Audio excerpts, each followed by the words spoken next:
Mengenai pengaruh emisi dalam sektor penerbangan terhadap laju perubahan iklim, tentunya ada peran hukum di dalamnya.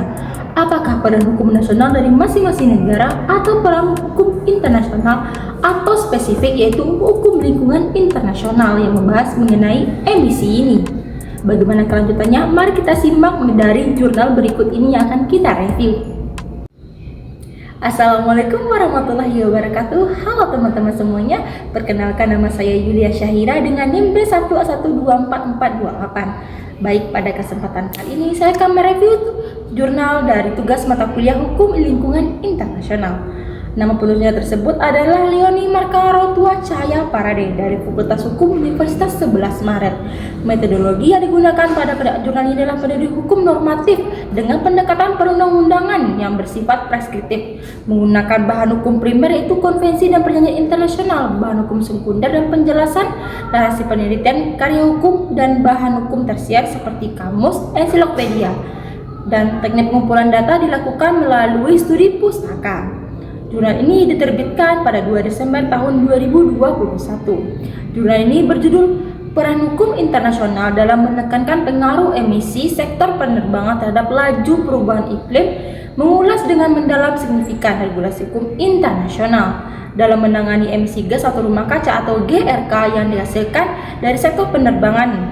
Sektor ini memberikan kontribusi substansial terhadap perubahan iklim global yang merupakan isu kritis yang mempengaruhi seluruh planet maupun seluruh dunia ya. Ini tentunya dengan pertemuan industri penerbangan yang pesat, tantangan untuk mengurangi emisi menjadi semakin mendesak, dan jurnal ini berusaha menjelaskan bagaimana kerangka hukum internasional atau peran hukum internasional dalam mengatasi masalah emisi tersebut. Tema dan fokus jurnal ini mengangkat dua rezim hukum internasional yang utama, yaitu emisi penerbangan, rezim penerbangan sipil internasional yang diatur oleh Konvensi Chicago, dan rezim perubahan iklim termasuk UNFCCC, Protokol Kyoto, dan Perjanjian Paris.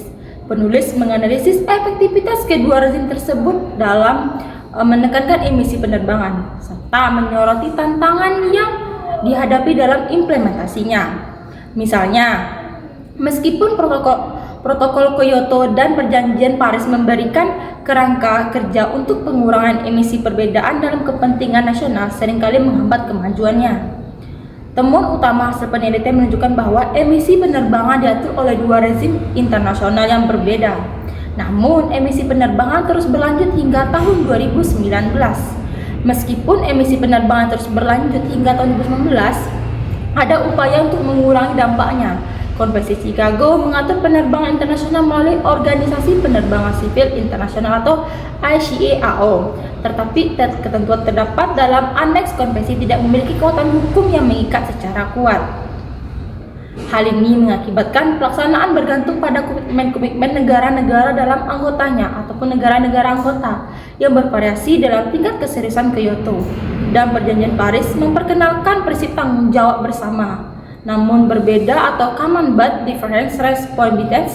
Perundingan pengurangan emisi ini seringkali membuat kesepakatan yang substantif menjadi sulit untuk dicapai. Program CORSIA atau Carbon Offsetting and Reduction Scheme for International Aviation diadopsi oleh ICAO pada tahun 2016 sebagai langkah inovatif untuk mengurangi emisi penerbangan internasional. Namun, efektivitas program ini masih perlu ditelaah secara lebih kritis lagi.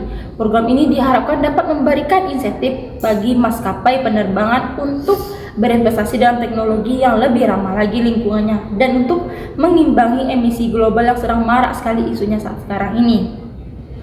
Kelemahan dan tantangan adalah satu kelemahan utama dalam kurangnya kekuatan hukum mengikat dan amnes Konvensi Chicago yang memungkinkan negara-negara anggota untuk menghindari perbedaan atau penerbangan standar yang telah ditetapkan tanpa konsekuensi yang jelas.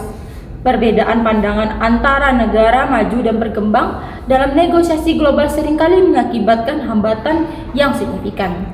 Meskipun terdapat upaya global yang diusulkan, emisi penerbangan tetap meningkat, menunjukkan perlunya langkah-langkah yang lebih terstruktur dan terkoordinasi di tingkat internasional tentunya. Ini termasuk perlunya dukungan finansial dan teknologi untuk negara berkembang agar mereka dapat berkontribusi secara lebih efektif dalam pengurangan emisi ini. Jadi dapat kita simpulkan dari jurnal ini adalah hukum internasional memainkan peran krusial dalam mengatur emisi penerbangan, namun regulasi dan komitmen global yang lebih tegas, termasuk evaluasi yang mendalam terhadap program Corsia tadi untuk memastikan pengurangan emisi penerbangan yang signifikan di masa yang akan datang. Tanpa langkah-langkah tersebut dan langkah-langkah yang tegas dan kerjasama internasional yang lebih kuat lagi, upaya untuk menekan pengaruh emisi sektor penerbangan terhadap perubahan iklim tak akan tetapi menjadi tantangan besar bagi komunitas global. Baik, sekian dari saya mengenai review jurnal mengenai emisi ini dari tugas mata kuliah hukum lingkungan internasional. Saya Lia Syaira, mohon pamit undur diri. Wassalamualaikum warahmatullahi wabarakatuh. Bye bye.